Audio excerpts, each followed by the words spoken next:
Abu Amir Madani belonged to the Khazraj tribe. When the Holy Prophet ﷺ went to Medina after the migration, Abu Amir escaped from Medina to Mecca.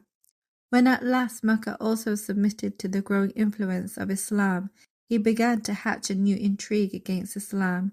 He changed his name and his habitual mode of dress and settled down in Quba, a village near Medina. As he had been away a long time and had altered his appearance and his dress, the people of Medina did not recognize him. Only those hypocrites recognized him with whom he had relations in secret. He took the hypocrites of Medina into his confidence and with their concurrence planned to go to Syria and excite and provoke the Christian rulers and Christian Arabs into attacking Medina. While he was engaged in his sinister mission in the north, he had planned for the spread of disaffection in Medina. His colleagues, the hypocrites, were to spread rumors that Medina was going to be attacked by Syrian forces. As a result of this dual plot, Abu Amir hoped that Muslims and Syrian Christians would go to war. At the time, Medina was undergoing a famine and all their crops had dried up. At the same time, there was a fear associated with the long journey ahead for battle whilst being ill-equipped. Yet, when the Holy Prophet ﷺ made an announcement for battle, the Muslims abandoned their harvest and began making preparations for battle. There was a state of great fear in Medina as the enemy army could attack at any time. Despite this, the companions showed exemplary displays of devotion in making preparations for the battle and offering financial sacrifices. Knowing the state of the Muslims, the Holy Prophet ﷺ made an appeal for financial sacrifices, saying that whoever contributed would be granted paradise. Hazrat Abu Bakr radiallahu anhu was the first to hearken to this appeal, bringing all the wealth in his home, which equaled 400 dirhams. The Holy Prophet ﷺ asked if he had left anything behind for his family. Hazrat Abu Bakr radiallahu anhu replied that he had left Allah and His Messenger ﷺ for them. Hazrat Uthman radiallahu anhu also came forward upon the appeal of the Holy Prophet ﷺ and pledged 100 camels. Then Hazrat Uthman radiallahu anhu increased his pledge to 200 camels. As the Holy Prophet ﷺ further made an appeal, Hazrat Uthman radiallahu anhu came forward and pledged 300 camels for the army. As the Holy Prophet ﷺ descended from his pulpit, he could be heard saying that after that day, no matter what Uthman radiallahu anhu did, there would be no blame upon him. Hazrat Abdul Rahman bin Auf, Hazrat Asim bin Adi, Hazrat Saad bin Ubaidah, and Hazrat Muhammad bin Maslama, may Allah be pleased with them, also rendered great financial sacrifices for this battle, and the Holy Prophet ﷺ prayed for them. His Holiness, may Allah be his helper, said that it is the grace of Allah that the members of the Ahmadiyya Muslim community understand this example set by the companions about what it means to offer financial sacrifices. Some people truly sacrifice whatever they have, and for those who are wealthy, the examples of Hazrat Abu Bakr, Hazrat Umar, and Hazrat Uthman, may Allah be pleased with them, are before them. Even those who were poor and could only offer a handful of grain did so. Seeing this, the hypocrites mocked the Muslims, saying that nothing could be achieved from such small amounts.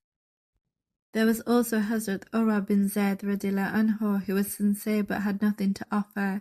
He fell into prayer, beseeching God, and said that though he had nothing material to offer, he would forgive any and all excesses committed against him, and that would be his form of giving alms for the sake of the Muslim army. The next morning he went to the Holy Prophet ﷺ with other companions, and the Holy Prophet ﷺ asked who it was that had offered his honor as alms the night before. No one came forward until the Holy Prophet ﷺ asked a third time. Then Hazrat Urwa radiallahu anhu came forward and explained everything. The Holy Prophet ﷺ gave him glad tidings that he had been counted among those whose alms had been accepted by God. This was a unique form of giving alms, and God, knowing the condition of every heart, accepted it. Women also came forward and sacrificed their jewelry for the sake of this battle. The hypocrites were making efforts to ensure that the fewest number of Muslims would set out with the Holy Prophet ﷺ in order to ensure God forbid, the defeat of the Muslims. Hence, they started going around and trying to strike fear in the hearts of the Muslims. Though this false propaganda did not deter sincere Muslims, there were a few who were weaker in faith who presented excuses as to why they would not join the Muslim army. The Holy Quran has mentioned this false propaganda, which was being spread as follows. Those who were left behind rejoiced in their sitting at home behind the back of the Messenger of Allah, and were averse to striving with their property and their persons in the cause of Allah. And they said, Go not forth in the heat. Say, the fire of hell is more intense in heat. Could they but understand, they must laugh little and weep much as a reward for that which they used to earn. The Holy Quran, chapter 9, verse 81 to 82. According to narrations, these people would go to the Holy Prophet ﷺ and seek permission to be excused from the battle. There were about 80 such people who sought permission. God revealed verses in the Holy Quran citing the example of these people to show how one must hearken to the call of the Imam. If it had been an immediate gain and a short journey, they would certainly have followed thee, but the hard journey seemed too long to them. Yet they will swear by Allah, saying, If we had been able, we would surely have gone forth with you. They ruined their souls, and Allah knows that they are liars. Allah, remove thy cares. Why didst thou permit them to stay behind until those who spoke the truth had become known to thee, and until thou hadst known the liars? Those who believe in Allah and the last day will not ask leave of thee to be exempted from striving with their property and their persons. And Allah well knows the righteous. Only those will ask leave of thee to be exempted who do not believe in Allah and the last day, and whose hearts are full of doubt, and in their doubt they waver. And if they had intended to go forth, they would certainly have made some preparation for it.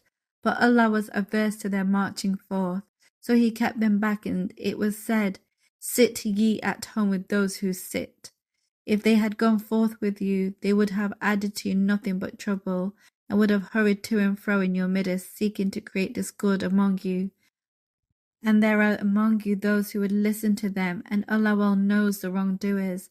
They sought to create disorder even before this, and they devised plots against thee till the truth came and the purpose of Allah prevailed, though they did not like it. The Holy Quran, chapter 9, verse 42 to 48.